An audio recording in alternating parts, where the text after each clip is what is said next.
The name's Mike, they call me the Greek, and this is day 3 of the Substream's 5 days of Oscar pool coverage. Today's Wednesday, right in the middle, like a hot dog, of words, surrounded by first of all a bun that is Tuesday, and to come Thursday, the future bun side, wrapped in an even bigger bun, the multi-bun or the bun lover's delight of Monday and Friday, with the greasy tube of my words, the good stuff, Wednesday.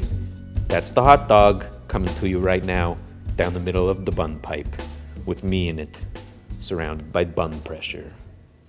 You know what I'm talking about. To the picks! In the category of Best Live Action Short Film, it's a battle of Irish versus the other Irish. On one hand, you have Pentecost, and on the other hand, the other Irish short film, The Shore. A lot of money is being put down on The Shore, but it ain't gonna win, which means this is today's Screwball Odds Breaker Pick of the Day. Bet on Pentecost. It's about a child and soccer and a priest and religion in a soccer competition. Talk about a recipe for success. You know what else is a recipe for success other than a multi-bun hot dog where I'm the wiener in it? It's called Working with Martin Scorsese. And that brings us to our mortal lock of the day. It's a lead pipe cinch. Hugo is going to win Best Art Direction. No questions about it.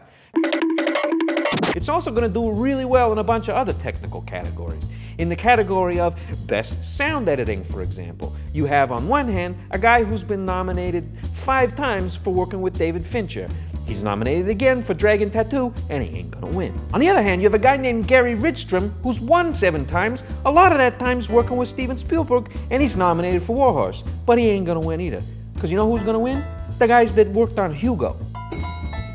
Best sound mixing, it's also gonna be Hugo.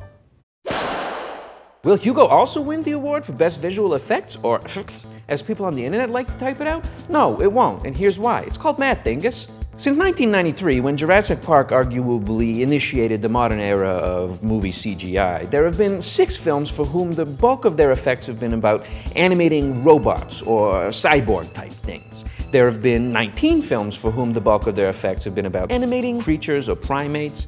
There have been 2 films that have been nominated for whom the bulk of the effects is about inserting handsome-looking male actors into weird, kind of incongruous periods in American history. Now, ironically, that is the surest bet, genre-wise, to win the award, because both of those 2 films actually won, those 2 films being Forrest Gump and The Curious Case of Benjamin Button.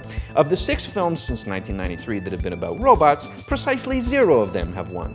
So look for this year's 3 robot movies, those being Real Steel, Hugo with its automaton, and Transformers with its exploding cars turning into shrapes of metal, to join those other 6 robot films like iRobot and the AI in the dustbin of nominees but didn't win history. Recognize the wisdom. Of the 19 films that have been about animals or primates, those films have won over 50% of the time.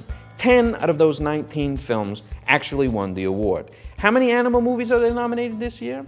1. Rise of the Planet of the Apes. So pick that to win, to join other animal films like Avatar, King Kong, etc., and such like.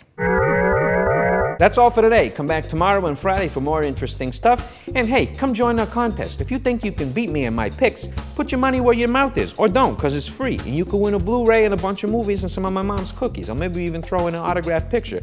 Well, I put the autograph off to the side so it doesn't go on my face. Shout out for Twitter. Go on our Twitter at the Substream. Shout out for Facebook. Go to Facebook/Substream. Go to our website. Go to the different other places. Tell your friends about the Substream.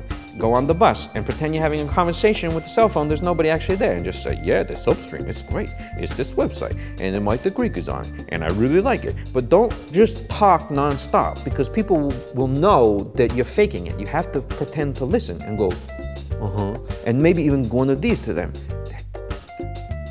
I want to talk about the substream, but they're telling me about their ingrown toenails.